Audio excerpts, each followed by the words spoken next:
There's a strange kind of emptiness that fills an abandoned asylum, not just the absence of people, but something heavier.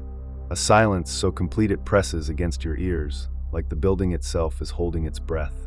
Now, imagine being inside that silence. Alone. No one to call for help. No footsteps but your own.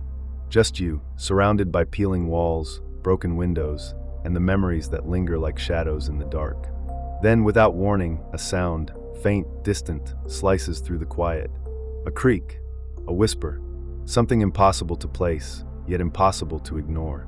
Your heart quickens. Your mind races for explanations, but there are none. The air grows colder. The darkness seems to shift, and you realize with a sinking certainty that you are not alone. What happens when the place itself seems alive? When the past bleeds into the present? When the line between what is real and what is imagined begins to blur? This is not just a story about an old building. It's a story about the moments when fear takes hold, when something unseen watches, waits, and moves just beyond your sight. This is my night alone inside the abandoned asylum, and what I found there still haunts me.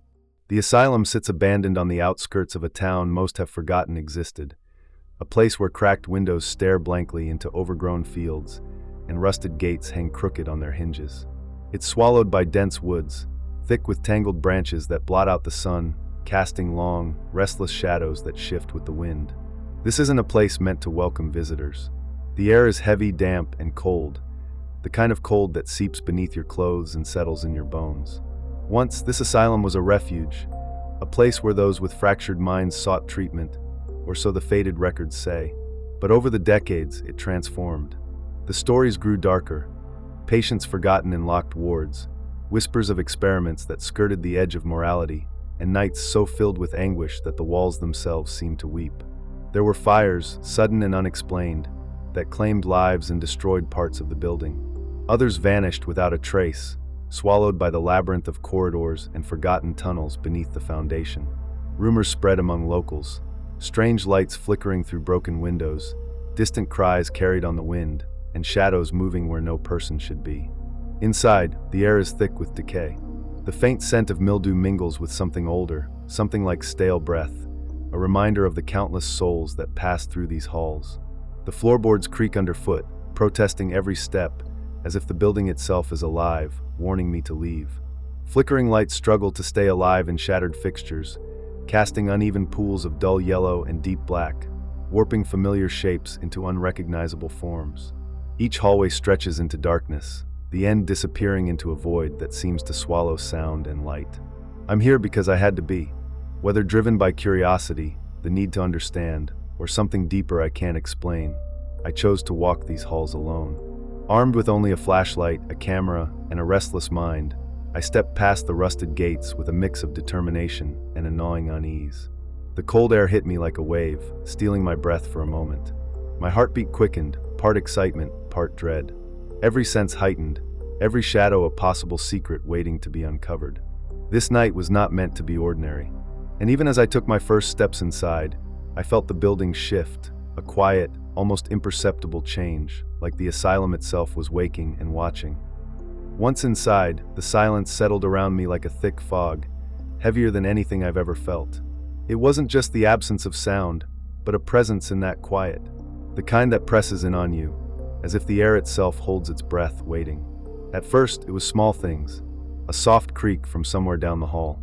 Footsteps? But when I stopped moving, the sound faded, or maybe it was never there to begin with. Just my mind playing tricks. I told myself to stay calm, to breathe, to remember that this place has been empty for years. But then there was the cold, sudden and sharp, a patch of air so cold it felt like a blade against my skin, moving past me as if someone unseen had just walked by. The stale scent of mildew was joined by something else, something subtle and unsettling, like old paper burning, or a faint trace of something decayed, barely there but enough to twist my stomach. Shadows flickered at the edge of my vision, an object out of place, a door slightly ajar where it should have been closed, or a chair shifted just a little too far from the wall. I turned quickly, but there was nothing. Nothing but empty space and silence again. "It's just the building," I whispered to myself. "Old and broken. Nothing more."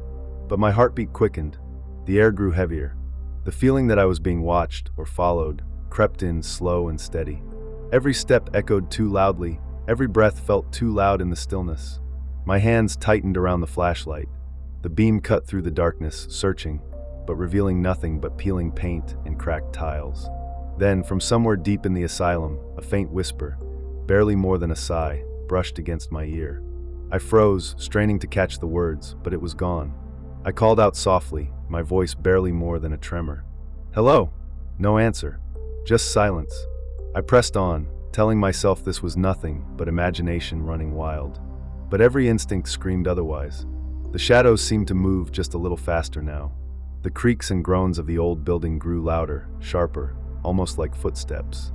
And then the light flickered again, plunging me into darkness for a moment, so complete it felt like the night itself had swallowed me whole. As I moved deeper into the asylum, the uneasy stillness began to crack. Footsteps, faint, distant at first, echoed down the empty hallways. Soft at first, like someone pacing far away. But then they grew louder, closer, as if something or someone was following my every step. I stopped, held my breath. The sound halted too, leaving a ringing silence that seemed to stretch on forever. Then, without warning, a heavy door somewhere behind me creaked open. Slowly, deliberately, the sound cut through the quiet like a blade. I spun around, flashlight beams slicing through the darkness, but saw nothing but empty corridors and peeling walls. I tried to steady myself, told myself this was just an old building settling, or the wind slipping through broken windows. But a part of me knew that wasn't true. My phone, which had been buzzing faintly with signal just moments before, suddenly went dead. No bars, no connection, just an unyielding black screen. No way to call for help, no way to reach out. The lights overhead dimmed as I passed beneath cracked fixtures, plunging rooms into deeper shadows. Every hallway I entered seemed darker, colder. The air grew thick, making it harder to breathe.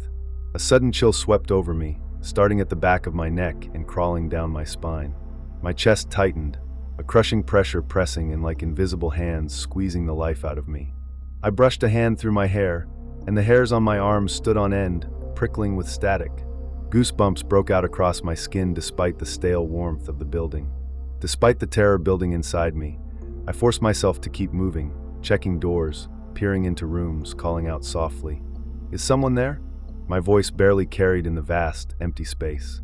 Nothing answered. I tried the exits, doors I was sure led outside, but they were all locked, barricaded, or stuck fast. The feeling of being trapped began to take hold.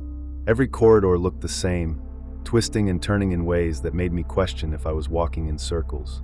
Then came the silence again, heavier now, thicker, as if the building itself was holding its breath, waiting. And in that silence, a sudden, deafening slam echoed through the halls. A door somewhere, close, too close, had just been slammed shut with violent force. I jumped, heart racing, adrenaline surging. For a moment, nothing but the pounding of my own heartbeat filled the space.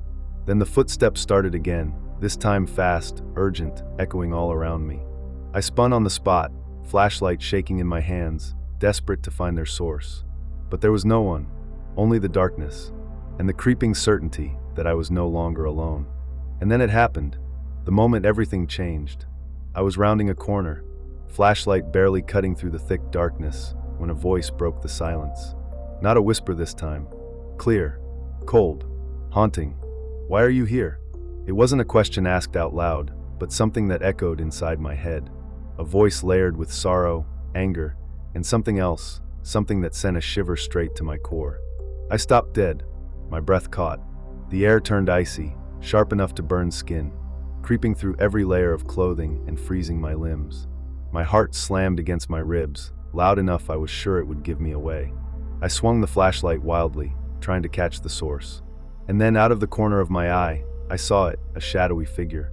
A silhouette standing just beyond the edge of the light, barely there, like smoke drifting. It didn't move at first, just watched.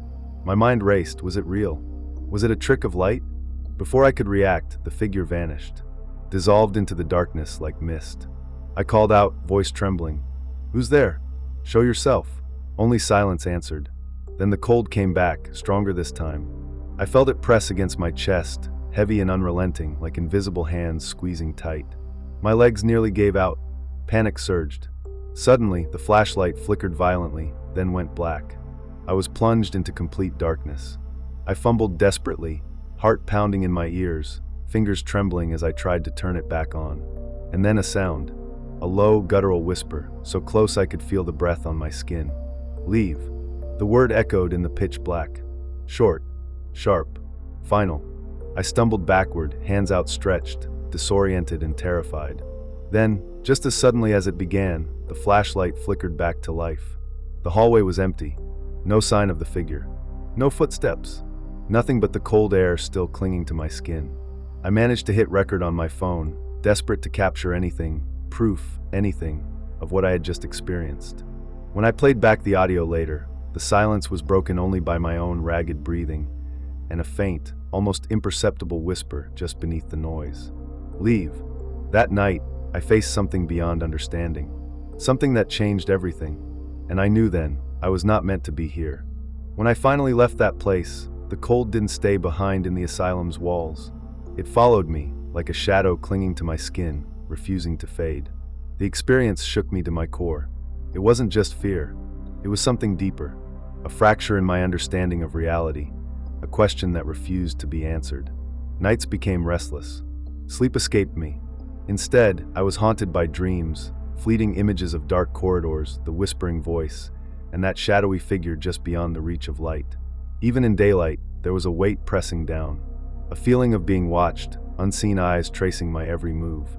Ordinary places felt different, as if the boundary between the asylum and the world outside had thinned, allowing something to follow me. I reviewed the recordings, the shaky video, the audio, hoping to find proof, something tangible to explain what I'd seen and heard. On the footage, the halls looked empty, just as they did in person. But the audio beneath the silence, faint whispers lingered, the same chilling word repeated softly. Leave. No explanation. No answers. The mystery remains. What exactly was I confronting that night? Was it a restless soul, trapped by pain and time? Or something else entirely? A presence that exists beyond understanding? I don't know. And maybe that's the most terrifying part. What do you think happened? Have you ever felt that unseen presence, standing just beyond your vision? The truth is out there, but sometimes it's the questions that stay with us the longest. Now, I want to hear from you. If you were standing where I was, alone, surrounded by darkness, with things happening you couldn't explain, what would you do? Would you stay and face it, or would you run as fast as you could? Which moment in this story sent the deepest chill down your spine? Was it the footsteps echoing in the silence? The cold breath against your skin? Or the whisper that told me to leave? Share your thoughts in the comments below. I read every one. If you want to hear more stories like this, real, unsettling experiences from the edges of the unknown, be sure to like this video and subscribe. There's much more waiting in the shadows. Until next time, stay curious, but be careful where you wander alone.